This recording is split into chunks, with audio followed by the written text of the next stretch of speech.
వార్తల ముందుగా ముఖ్యాంశాలు. భారత్ గొప్పతనాన్ని ప్రపంచమంతా చూసింది. కుంభమేళా విజయంపై మోడీ.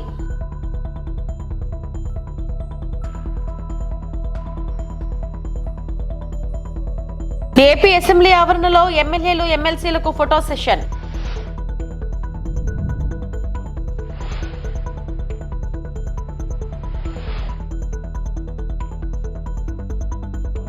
ఏపీలో విదేశీ యూనివర్సిటీల క్యాంపస్లకు ప్రయత్నాలు. మంత్రి నారా లోకేష్.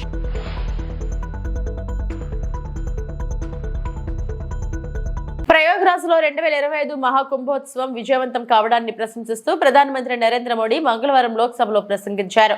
ప్రయాగ్రాజ్ ప్రజలకు సహకరించినందుకు ప్రధాని మోడీ కృతజ్ఞతలు తెలిపారు. మరియు మతపరమైన పండుగను ప్రపంచవ్యాప్తంగా విజయవంతం చేసినందుకు పరిపాలనను ప్రశంసించారు. महाकुंभ की सफलता में अनेक लोगों का योगदान है। मैं सरकार के, समाज के सभी कर्मयोगियों का अभिनंदन करता हूं। मैं देश भर के श्रद्धालुओं को, यूपी की जनता, विशेष तौर पर प्रयागराज की जनता का धन्यवाद करता हूं। अध्यक्ष जी, हम सब जानते हैं गंगा जी को धरती पर लाने के लिए एक भगीरथ प्रयास लगा था। वैसा ही महाप्रयास इस महाकुंभ के भव्य आयोजन में भी हमने देखा है। मैंने लाल किले से सबका प्रयास के महत्व पर जोर दिया था। पूरे विश्व ने महाकुंभ के रूप में भारत के विराट स्वरूप के दर्शन किए। सबका प्रयास का यही साक्षात स्वरूप है। ये जनता जनार्दन के संकल्पों के लिए, जनता जनार्दन की श्रद्धा से प्रेरित महाकुंभ था। आदरणीय अध्यक्ष जी, महाकुंभ में हमने हमारी राष्ट्रीय चेतना के जागरण के विराट दर्शन किए हैं। ये जो राष्ट्रीय चेतना है, ये जो राष्ट्र को नए संकल्पों की तरफ ले जाती है, ये नए संकल्पों की सिद्धि के लिए प्रेरित करती है। महाकुंभ ने उन शंकाओं आशंकाओं को भी उचित जवाब दिया है जो हमारे सामर्थ्य को लेकर कुछ लोगों के मन में रहती है। అసెంబ్లీ ఆవరణలో ఎమ్మెల్యే ఎమ్మెల్సీలకు ఫోటో సెషన్ నిర్వహించారు. ఎమ్మెల్యేల ఫోటో సెషన్ లో సభాపతి ఆయన పాత్రుడు, ముఖ్యమంత్రి చంద్రబాబు, ఉప ముఖ్యమంత్రి Pawan Kalyan, deputy speaker Raghuramakrishnamraju, assembly secretary Suryadevara Prasanna Kumar పాల్గొన్నారు. మొదటి వరుసలో CM, deputy CM, speaker, deputy speaker తో పాటు మంత్రులు కూర్చున్నారు. ఎమ్మెల్యేలు సీనియారిటీ ప్రకారం సభ్యులు 2, 3, 4 వరుసల్లో కూర్చున్నారు. ఎమ్మెల్సీల ఫోటో సెషన్ లో మండలి chairman, deputy chairman, CM, deputy CM, మంత్రులతో పాటు మండలిలో ప్రతిపక్ష నేత బొత్స సత్యనారాయణ కూడా ముందు వరుసలో కూర్చొని ఫోటో దిగారు.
ఏపీ ప్రైవేట్ విశ్వవిద్యాలయాల స్థాపన క్రమబద్ధీకరణ చట్ట సవరణ బిల్లుకు అసెంబ్లీ ఆమోదం తెలిపింది. మన రాష్ట్ర విద్యార్థులు ఇతర ప్రాంతాలకు వెళ్లకుండా ఏపీలోనే నాణ్యమైన విద్యను అందించేలా సంస్థలను తీసుకురావాలని ఎమ్మెల్యేలు కోరారు. దీనికి స్పందించిన మంత్రి లోకేష్ భారత్లో ఉన్న అత్యుత్తమ విశ్వవిద్యాలయాల క్యాంపస్లు ఏపీ వ్యాప్తంగా ఏర్పాటయ్యేలా చర్యలు చేపడతామన్నారు. బిట్స్ పిలానికి అమరావతిలో 70 ఎకరాలకు కేటాయించామని, టాటా లాంటి ప్రతిష్టాత్మక సంస్థలు కూడా వస్తాయన్నారు. డీప్ టెక్ వర్సిటీ ఏర్పాటు చేయాలన్నదే లక్ష్యమన్న మంత్రి విశాఖలో ఏఐ స్పోర్ట్స్ వర్సిటీలు స్థాపిస్తామన్నారు. ఇప్పుడు విషయం బిల్లు ఆమోదించడం, ఈ ప్రతిపాదనకు సుముఖంగా ఉన్నవారు అవుననండి, వ్యతిరేకంగా ఉన్నవారు కాదనండి. అవునన్నారు, అందరూ అవునన్నారు. ప్రతిపాదన ఆమోదించడమైంది. బిల్లు సభ ఆమోదం పొందింది. మానవ వనరుల అభివృద్ధి, ఐటీ, ఎలక్ట్రానిక్స్ మరియు కమ్యూనికేషన్ రియల్ టైమ్ గవర్నెన్స్ శాఖ మంత్రి గారు ఆంధ్రప్రదేశ్ ప్రైవేట్ విశ్వవిద్యాలయాల స్థాపన మరియు క్రమబద్ధీకరణ సవరణ బిల్లు 2025ను పరిగణలోకి తీసుకునేందుకు అనుమతి కోరుతారు.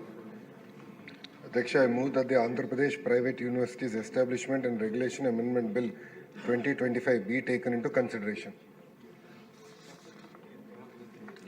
మంత్రి గారి ప్రతిపాదన సభా సమక్షంలో ఉంది. బిల్లుపై సభ్యులు చర్చ ప్రారంభించవచ్చు. ఎవరైనా దీని మీద మాట్లాడదలుచుకుంటే సార్ ఒకసారి ఒక పని చేద్దాం సార్. బిల్లు గురించి వివరంగా ఒకసారి మీరు మాట్లాడారు. అధ్యక్ష, ఇది ఒక సింపుల్ అమెండ్మెంట్ అధ్యక్ష. మీరు చూస్తే తెలుగుదేశం పార్టీ కూటమి ప్రభుత్వం ఎప్పుడు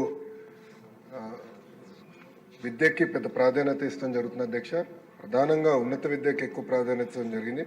దాంట్లో భాగంగా 2016లో ప్రైవేట్ యూనివర్సిటీస్ ఏర్పాటుకు ఒక ప్రత్యేక చట్టం కూడా ఆనాటి సభ చేస్తాం జరిగింది అధ్యక్ష. దాంట్లో భాగంగా చంద్రబాబు నాయుడు గారు చాలా స్పష్టంగా అభివృద్ధి వికేంద్రీకరణ జరగాలి అనే నినాదంతో విశాఖపట్నానికి Centurion university of technology and management వస్తాం జరిగింది అధ్యక్ష. ఇది కానీ ఒకసారి చూస్తే 75 ఎకరాల్లో 4,75,000 స్క్వేర్ ఫీట్ భవనాలు ఏర్పాటు చేశారు అధ్యక్ష. 2016లో ఈ ప్రైవేట్ యూనివర్సిటీస్ చట్టం తీసుకొస్తాం జరిగింది. గత ప్రభుత్వం దీనికి 5 సవరణలు చేసింది అధ్యక్ష. ఆ సవరణలు నిన్న నేను ఒక ప్రశ్నకి ప్రిపేర్ అయ్యే సమయానికి నేను చదివితే అధ్యక్ష, మనం చేసిన చట్టాలు యూజీసీ గైడ్ లైన్స్ కి విరుద్ధంగా ఉంది. అంటే వాళ్ళు ఏం చెప్పారంటే, ఈ రోజు గ్రీన్ ఫీల్డ్ యూనివర్సిటీ ఏర్పాటు చేయాలంటే టాప్ 100 గ్లోబల్ యూనివర్సిటీస్ తో జాయింట్ డిగ్రీ ఉండాలి అని చెప్తాం జరిగింది. కానీ యూజీసీ ఏమంటుందంటే, జాయింట్ డిగ్రీ ఇవ్వాలంటే మినిమం ఇన్ని సంవత్సరాలు ఆ యూనివర్సిటీ ఆపరేషన్ లో ఉండాలి, ఇన్ని ఇయర్స్ అయి ఉండాలని చెప్తున్నారు. అంటే we're in conflict with UGC. So నేను మొన్న కూడా కౌన్సిల్ లో చెప్పాను, ఆ చట్టాన్ని మనం సవరణ చేయాలి, కానీ కొంచెం డీటెయిల్డ్ గా చేద్దాం. అంటే హడావుడిగా చేస్తాం, మళ్ళీ పొరపాట్లు చేస్తాం. కొంచెం డీటెయిల్డ్ గా చేసి ఆ చట్టాలని సవరిస్తాం జరుగుతుంది. దాంట్లో ఎలాంటి సందేహం లేదు. పెద్దలన్నట్టు పెద్ద ఎత్తున యూనివర్సిటీస్ మనం ప్రోత్సహించాలి. అంటే మేమందరం ముద్దుగా తాతయ్య అంటాం. సో బుచ్చయ్య తాతయ్య చెప్పింది ఏంటంటే, చట్టాలు మేము సవరించాలి, దాంట్లో ఎలాంటి డౌట్ లేదు. ఫారిన్ యూనివర్సిటీస్ మనం ఇక్కడ ప్రోత్సహించాలి. అంతేకాకుండా మన దేశంలోనే ఒక అద్భుతమైన ఇన్స్టిట్యూషన్స్ ఉన్నాయి. ఒక ఉదాహరణ బిట్స్. ఈరోజు అధ్యక్ష నిన్నే కేబినెట్ మీటింగ్ లో బిట్స్ అమరావతిలో ఏర్పాటు చేసానికి 70 ఎకరాలు కేబినెట్ కూడా ఆమోదం తెలిపింది అధ్యక్ష. బిట్స్ ఆంధ్ర రాష్ట్రానికి వస్తుంది. అంతేకాకుండా అధ్యక్ష, Tata group, LNT, IIT Madras, ప్రత్యేకంగా యూనివర్సిటీ ఆఫ్ టోక్యో తో కలిసి డీప్ టెక్ యూనివర్సిటీ, అంటే నెక్స్ట్ జనరేషన్ ఏఐ ఎంఎల్ కాకుండా నెక్స్ట్ జనరేషన్ యూనివర్సిటీ ఏర్పాటు చేయాలి.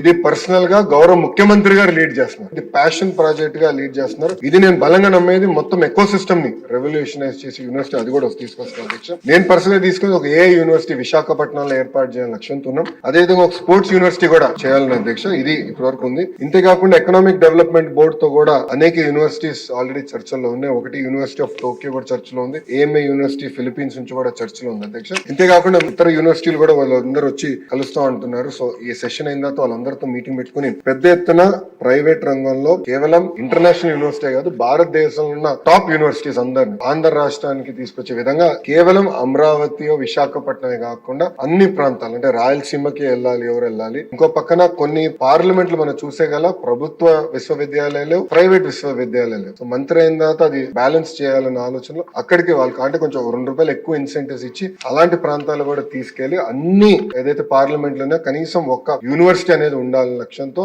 మన కూటమి ప్రభుత్వం పనిచేస్తుందని గౌరవ. పురుషుల పొదుపు సంఘాల ఏర్పాటు ప్రస్తుతం పట్టణాల వరకే కేంద్రం నిర్దేశించిందని, గ్రామీణ ప్రాంతాలకు విస్తరించాలని ప్రతిపాదిస్తామని మంత్రి నారాయణ చెప్పారు. ఈ అంశంపై అసెంబ్లీ ప్రశ్నోత్తరాల్లో సభ్యులు అడిగిన ప్రశ్నకు నారాయణ సమాధానమిచ్చారు. అధ్యక్ష, సెల్ఫ్ హెల్ప్ గ్రూప్స్ యాక్చువల్గా మహిళలకు యాక్చువల్గా చేయటం జరుగుతుంది అర్బన్ అథారిటీలో. అయితే ఇప్పుడు కేంద్ర ప్రభుత్వం 25 సిటీస్కి, భారతదేశంలో 25 సిటీస్కి మహిళలతో సమానంగా పురుషులకు కూడా ఇంప్లిమెంట్ చేయాలని చేస్తారు అధ్యక్ష. అందులో మన ఆంధ్రప్రదేశ్లో విజయవాడ, విశాఖపట్నం ఈ 2 సిటీస్ని సెలెక్ట్ చేశారు అధ్యక్ష. ఏప్రిల్ 2025కి అన్ని సిటీస్ని కూడా సెలెక్ట్ చేస్తారని నా ప్రపోజల్ కేంద్ర ప్రభుత్వం దృష్టిలో ఉంది అధ్యక్ష. ఇక్కడ ముఖ్యంగా ఏంటంటే అధ్యక్ష, పురుషుల్లో కూడా ఎవరైతే బలహీన వర్గాల గ్రూప్స్ ఉన్నారో, transport workers, giga workers, care workers, domestic workers, waste workers, construction workers, వీళ్ళకి యాక్చువల్గా ఈ యొక్క సెల్ఫ్ హెల్ప్ గ్రూపులు చేసి వాళ్ళకు కూడా అయితే మహిళలకు ఏ విధంగా అయితే ఈరోజు చేస్తున్నారో అదే విధంగా చేయాలనే ఉద్దేశంతో ప్రపోజ్ చేశారు అధ్యక్ష. దాని మీద మన రాష్ట్రంలో ఈ 2 విశాఖపట్నం, విజయవాడ ఈ రెండిట్లో ఇంతవరకు యాక్చువల్ అధ్యక్ష 818 గ్రూపులు చేశారు అధ్యక్ష. భారతదేశం మొత్తం 25 సిటీస్లో 1949 గ్రూపులు మాత్రమే చేస్తే అందులో మన రాష్ట్రంలో 2 సిటీస్లో 818. అంటే భారతదేశంలో చేసిన మొత్తం గ్రూపుల్లో 42% అర్బన్ అథారిటీలో చేశారు అధ్యక్ష. సభ్యులు ఏదైతే కోరారో గ్రామీణ ప్రాంతాల్లో కూడా చేయాలి. ఖచ్చితంగా ఆ కన్సర్న్ మంత్రితో నేను మాట్లాడతాను అధ్యక్ష. ఓకే. జాబ్ నోటిఫికేషన్స్ వద్దని నిరుద్యోగులు ఆందోళన చేసే పరిస్థితి రాష్ట్రంలో ఉంది. తెలంగాణ డిప్యూటీ సీఎం భట్టి తెలంగాణలో కాంగ్రెస్ పాలనలో ఉద్యోగాల కల్పన కోసం జాబ్ నోటిఫికేషన్లు కంటిన్యూస్ గా వస్తున్నాయని డిప్యూటీ సీఎం భట్టు విక్రమార్క తెలిపారు. ప్రస్తుతం నోటిఫికేషన్ల సంఖ్య ఎక్కువైందని, కొంత గ్యాప్ ఇవ్వాలని, అవసరమైతే నోటిఫికేషన్లు ఆపాలంటూ నిరుద్యోగులు చెబుతున్న పరిస్థితి రాష్ట్రంలో ఉందని చెప్పుకొచ్చారు.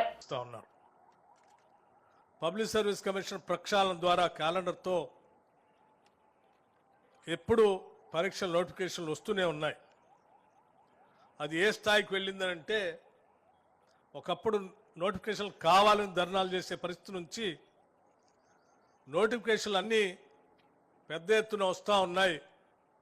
ఒకదానికొకటి కొంత గ్యాప్ ఇవ్వండి, మాకు కొన్ని ఆపండి అని చెప్పి రాష్ట్రంలో ఉన్నటువంటి నిరుద్యోగ యువతి యువకులు ఆందోళన చేసే అంత స్థాయిలో ఈరోజు రాష్ట్ర ప్రభుత్వం నోటిఫికేషన్స్ ఇస్తా ఉంది. ప్రియాంకాజీ స్కూటీ హామీ ఏమైంది? విద్యార్థులకు స్కూటీ ఇస్తామని హామీ ఇచ్చిన ప్రియాంకాజీ ఎక్కడున్నారంటూ కౌన్సిల్ ఎదుట బీఆర్ఎస్ ఎమ్మెల్సీలు ఆందోళన చేపట్టారు. స్కూటీ సింబల్ ను పట్టుకుని నినాదాలు చేశారు.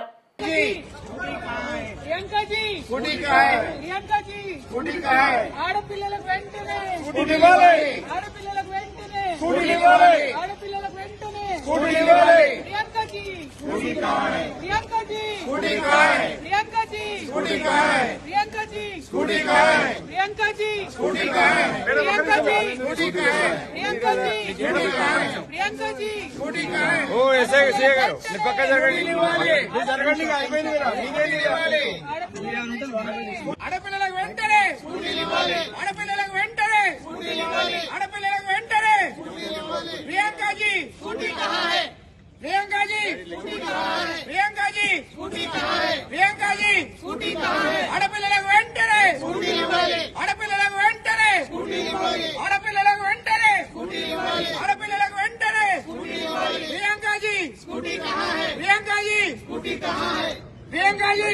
ఈ నెల 24న విశాఖ వేదికగా జరగనున్న ఐపీఎల్ మ్యాచ్ కోసం ఢిల్లీ క్యాపిటల్స్ జట్ విశాఖకు చేరుకుంది. విశాఖ విమానాశ్రయానికి చేరుకున్న క్రీడాకారులకు అభిమానులు ఘన స్వాగతం పలికారు. ఎయిర్పోర్ట్ నుంచి పటిష్ట భద్రత నడుమ బస్సుల్లో ఆటగాళ్లు బయలుదేరి నగరంలోని హోటళ్లకు వెళ్లారు.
ఈ నెల 14న విడుదలైన court cinema super hit talk తో దూసుకుపోతుంది. ఈ సందర్భంగా చిత్ర బృందం విశాఖపట్నంలో సందడి చేసింది. తమ విజయాన్ని ప్రేక్షకులతో పంచుకుంది. సినిమాలో ప్రధాన పాత్రలు పోషించిన ప్రియదర్శి, హర్ష రోషన్, శ్రీదేవి, శివాజీ తదితరులు ఈ సందర్భంగా మీడియాతో మాట్లాడారు. వైజాగ్ ప్రేక్షకులందరికీ చాలా చాలా థ్యాంక్స్. ఇప్పటికి ఇక్కడ అద్భుతమైన రెస్పాన్స్ ఉంది. కలెక్షన్స్ ఎందుకులే కానీ ఇప్పుడు కలెక్షన్స్ కూడా చాలా బాగున్నాయి, కానీ అద్భుతమైన రెస్పాన్స్ వచ్చింది మా అందరికీ. అండ్ దానికోసం ఇక్కడున్న ప్రేక్షకులందరికీ ప్రత్యేకంగా కృతజ్ఞతలు. చాలామంది మమ్మల్ని అభినందిస్తున్నారు. ఎందుకంటే పైగా ఈ డైరెక్టర్ ఇక్కడ దర్శకుడు కూడా మన సీతంపేట కుర్రాడు కాబట్టి మాకు చాలా పెడతా అని స్నాక్స్ తీసుకొచ్చాడు. సో చూద్దాం సాయంత్రం అదేమవుతుందో. అలాగే ఈ సినిమాలో మరో ముఖ్యమైన పాత్ర పోషించిన విషిక, ఈ అమ్మాయి కూడా విశాఖపట్నం అమ్మాయి. నువ్వు కాకినాడ కదా, సారీ. సో బట్ తెలుగు చిత్ర పరిశ్రమకి విశాఖపట్నానికి ఒక అవినాభావ సంబంధం. ఒక చిన్న సినిమా లాగా మొదలయ్యి ఒక బ్లాక్ బస్టర్ హీరో ఉన్న సినిమాలకి మొదలైన ఓపెనింగ్స్తో 3 రోజుల్లో 25 కోట్లు ఏంటండి మీరు చెప్పండి ధర్మంగా. ఇలాంటి సినిమాకి ఎలాంటి థ్యాంక్స్ చెప్పాలి ఆడియన్స్కి? Court state versus nobody cinema చేస్తున్నప్పుడు ఇది మంచి సినిమా, బాగా ఆడుతుంది అని నమ్మి చేశాము. బట్ రిలీజ్ అయిన తర్వాత ఇప్పుడు వస్తున్న రెస్పాన్స్ చూస్తే అసలు అంటే జనరలీ సినిమా హిట్ అవుతుంది, హిట్ సినిమా అంటాం, లేదా మంచి సినిమా వస్తే మంచి సినిమా అంటాం. కానీ ఈ కాంబినేషన్ ఓ మంచి సినిమా అంటున్నారు, పెద్ద హిట్ సినిమా అంటున్నారు. ఇలాంటి సినిమా తీసినందుకు థ్యాంక్స్ అండి అని తిరిగి మాకు థ్యాంక్స్ చెప్తున్నారు. ఇట్లాంటి ఒక రెస్పాన్స్ అనేది చాలా చాలా రేర్. ఇట్లాంటి ఒక రెస్పాన్స్ రావడమే చాలా రేర్. ఈ ఫీలింగ్ని, ఈ ఎక్స్పీరియన్స్ని ఆడియన్స్తో పాటు షేర్ చేసుకుందాం అని చెప్పి all over the state 2 Telugu రాష్ట్రాలు కూడా కాస్ట్ అండ్ క్రూ మెంబర్స్ అందరూ విజిట్ చేద్దామని అనుకొని ట్రిప్ స్టార్ట్ చేసాం. And this is right from Visakhapatnam నుంచి మొదలు పెట్టాం. ద పర్టికులర్ రీజన్ ఈస్ ఈ సినిమాలోని కథ కూడా వైజాగ్లో జరుగుతూ ఉంటుంది. వైజాగ్ బ్యాక్ డ్రాప్ కథ ఇది. తాగునీటి సమస్యతో ఖాళీ బిందెలతో రోడ్డు ఎక్కిన మహిళలు, ఎర్రటి ఎండను సైతం లెక్కచేయని గ్రామ ప్రజలు. కర్నూలు జిల్లా మంత్రాలయం మండలం కళ్ళుదేవకుంటలో నెల రోజులుగా త్రాగునీరు లేక రోడ్డుపై ఖాళీ బిందెలతో బైఠాయించి ధర్నాకు దిగిన మహిళలు. కిలోమీటర్ వరకు నిలిచిన వాహనాలు, ట్రాఫిక్ జామ్. ఎన్నిసార్లు అధికారులకు ఫిర్యాదు చేసినా పట్టించుకోవడం లేదు అంటున్న గ్రామస్తులు.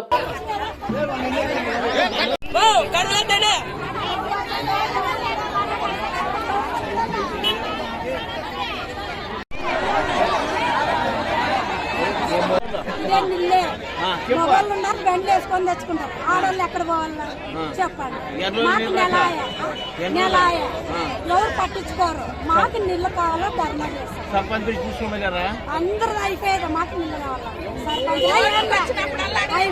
ఎలక్షన్ ఓటు వచ్చినప్పుడల్లా అడిగాము, ఇట్లే వస్తామంటారు చెప్తారు.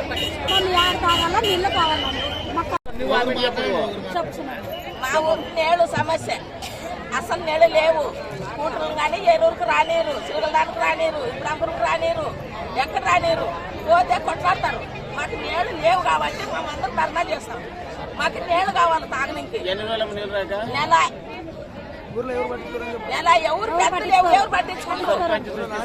ఎవరు పట్టించుకుంటారు మా గురించి అయితే ఎవరు పెద్దలు పట్టించుకుంటారు?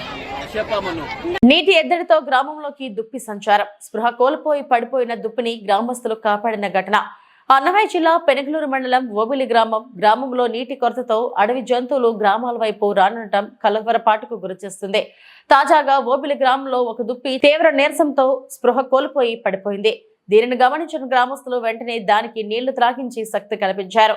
దుప్పి కొంతసేపటికి కోలుకుని అటుగా వెళ్లేందుకు సిద్ధపడగా గ్రామస్తులు తక్షణమే ఫారెస్ట్ అధికారులను సమాచారం అందించారు. వెంటనే స్పందించిన ఫారెస్ట్ అధికారులు ఫారెస్ట్ సెక్షన్ ఆఫీసర్ సావిత్రి ఆధ్వర్యంలో బీట్ ఆఫీసర్ సుబ్బారాయుడు దుప్పిని సురక్షితంగా హాస్పిటల్ కు తరలించినట్టు ఫారెస్ట్ అధికారులు తెలిపారు. ప్రథమ చికిత్స అనంతరం దుప్పి పూర్తిగా కోలుకున్న తర్వాత దాన్ని సమీప అటవీ ప్రాంతంలో విడిచిపెడతామని చెప్పారు. గ్రామ ప్రజలు అప్రమత్తత వల్ల ఓ నిరూపమాయమైన ప్రాణి ప్రాణాపాయ స్థితిలో నుంచి బయటపడిందని అధికారులు ప్రశంసించారు.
ఇవి ఇప్పటివరకు నా బులెటిన్ అప్డేట్స్. నమస్తే.